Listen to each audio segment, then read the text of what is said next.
WPTV. Welcome back to the desk. Baseball season is officially in full swing. You're here to hit a home run with the Pioneers. We have Anthony, Steven, Joe, and Justin. You know, Pioneers, hot start. They took on the NYU at Jeff Albies yesterday. Anthony, take us through what happened at the game. Good win for the Pioneers. We're going to take a look at the stats right here. They scored 3 runs in the first, 2 in the second, so they got to New York University early. Ford Ladd, the opposing pitcher, only went 5 innings, 8 hits, 6 runs, so he definitely jumped on him. Palmieri, 4 innings pitched. He didn't really get through. Jason Palmieri, he allowed 2 hits. He walked 5 batters. That's a little high. Colin Lombardo really provided some speed at the bottom of the lineup and some hits. He scored 2 runs. Went 3 for 4, and Steve DiGirolamo, we're seeing the power this year. He went 2 for 4, a double and a triple. I mean, this game just shows me really how much of a complete team the Pioneers have. Coming into the season, we didn't know really what the pitching was going to be like. Clearly, it stepped up big time. These are the games that you need to win if you're the Pioneers. These are the non-NJAC games that you win, you feel good about yourself. You got to get these games because now, in a couple of weeks, it's going to be all NJAC from here on out. So you want this kind of momentum pusher for the end. Joe, keep pushing the momentum. What did you see from this game? Here's what I like about this game. Out of the Pioneers' 9 starting batters, 8 of them recorded a hit in that ball game. On top of that, the fielding was fantastic. Bottom of the 8th inning, we got into a little bit of trouble with Defoe, who came on for the lockdown save. He got out of it with a nice, smooth double play by Carlos Perez. On top of that, I also want to shout out Steven DiGirolamo moving into 5th place in Pioneer history in triples with his triple yesterday. Justin? Well, on that note, for Steven DiGirolamo, he's able to drive and run. Same with Weiss, Steve Yellen, and Carter. They can hit with runners in scoring position. So that just shows how clutch the hitting has been for the Pioneers baseball team, and that's something to look forward to as they progress throughout the season. Well, if we talk about all the vets on the team, this freshman, this kid, Ian Metzger, oh my, it's insane. Yeah. It's insane. I did not expect him back-to-back NJAC Rookie of the Week. Steve, how good has he been in his short career for the Pioneers? I mean, you take a look at his numbers. I mean, clearly, you talk about an impact player. He's the definition of it. Like you said, Samory, 2-time NJAC Rookie of the Week, 2-0 in the season, 13 innings pitched, 0 runs allowed. Zero. Like none. 8 hits and 13 strikeouts. Against Franklin and Marshall, second game of the doubleheader, he had a 10-inning complete game shutout. For a freshman, they needed somebody that was going to step up. You lost your top 3 pitchers from last year. The question was who was going to step up. Ian Metzger was a highly touted recruit coming out of high school.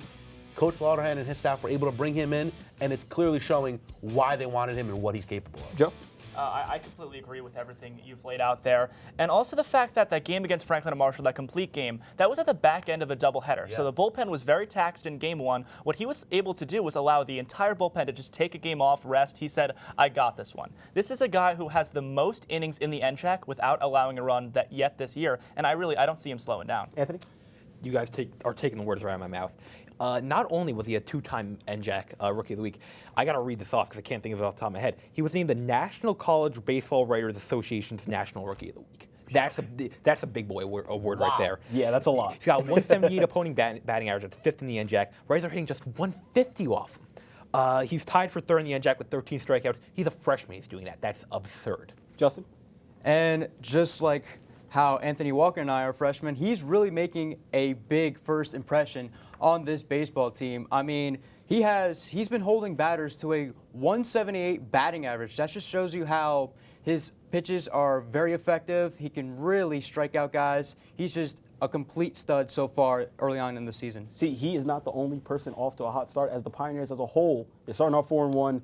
Anthony, what is the biggest contribution to this team starting off 4-1 and so hot? I got to go with the top of the lineup. Justin referenced it earlier. Steve DiGirolamo, Carson Weiss, Dan Carter, Steve Yellen. It's absurd. We've seen DiGirolamo. He's 5 for 18. He's got 4 extra base hits. He's got 3 doubles, a triple. Carson Weiss, 412 batting average. He already has hit a home run this year. He had 1 the past 2 years. Steve Yellen is 11 for 19. Are you kidding me? And then Dan Carter has power, can shoot the gaps. We've seen him hit home runs earlier this year. We've seen him hit the ball to the warning track. That front 4 is deadly. Steve, that's a lot there already. Yeah, definitely. I love where Anthony went here. But I'm going to go with a little underrated factor that we didn't expect the Pioneers to really improve on, which was strong defense. They only have 2 errors through 5 games, and they both come from Steve Yellen, who's behind the dish. You know, new pitching staff, you're kind of getting used to everything, the chemistry. The infield, complete lockdown. And that's only going to help your pitchers because you didn't know what your pitching staff was. So now you add that confidence booster behind them with a great defense. It's a recipe for success. I love it. I love it. I love it right now. The Pioneers are doing so good. Joe, What you got? Steve, I'm very happy you just mentioned the pitching because that's where I got to go. Coming into the season, big question mark. The new pitching stepping up has been just what the doctor ordered for these Pioneers. 8 extra base hits allowed so far in these 5 games. I mean, that's just unheard of. And on top of Metzger, I mean, Jason Palmieri comes out yesterday, allows 1 run in 4 innings. And then after him, got this guy, Elian Mendez, first game ever, collegiate baseball. Goes 2 innings, strikes out 5 batters. Wow. The guy was throwing heat. It's really impressive how they just So keep out bringing of the guys. 6 outs, Yeah. 5 were down package. They just keep bringing these guys out of the bullpen, and they just keep flamethrowers, great stuff, getting big outs. Justin, close us out. All right, well, speaking of closing, they can perform very well in close games. They can perform well in the clutch. I mean, if you look at their scores, other than the game against NYU, in which it was 7-2, they've won games in which it was 6-4 and 1-0. Their first game they won was actually, they defeated their opponents in 10 innings. So that also shows you how they can play well in extra innings when it matters most. This Sunday, the Pioneers at home doubleheader versus Keene State. Joe, take us what you're going to expect through this game. Well, let's just take a look at the stats to see how the two teams stack up against each other. Because Keene State last year, obviously they had their fair share of struggles. You look at that team ERA up into the 10s so far in this young season.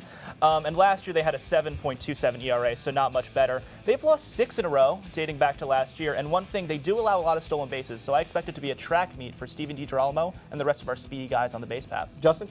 Well, going on to that awful ERA that Keene State has, they gave up 12 runs against Clarke University in their first game, 12 in the 7th inning, and they just never recovered. They lost that game 15-4, and they're playing a doubleheader too, so the odds are really against them. I expect the Pioneers to do really well hitting, and then pitching, they're just going to shut them out. Steve?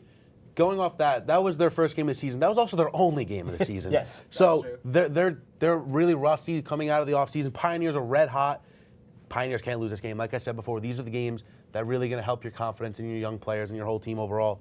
I'm expecting a slaughter for the Pioneers. Anthony? Kind Close of us out. touching what everyone else has said here. First game of the season was February 27th. They actually have a doubleheader tomorrow, 2. So they have a doubleheader tomorrow, and then they have a doubleheader against Farmingdale. And they also have to travel. And they have to travel. So it's going to be weird to see how they react tomorrow and how they react in a back-to-back doubleheader. This isn't a great team. Their opponent average, the batting average last year was only around 250. They were 922 last year. Don't take the team lightly, though, because if you fall asleep, they can jump on you a little bit. But you just got to play your game, settle down, do what you got to do, get the win. Well, let's just hope that the Pioneers continue this hot streak. I see a sweep tomorrow. Let's hope for a sweep tomorrow. But let's get out of the sun and head onto the ice as the NHL crew will take the floor to take a slap shot at the latest in the world of hockey. Stick around here on WP Sports Desk.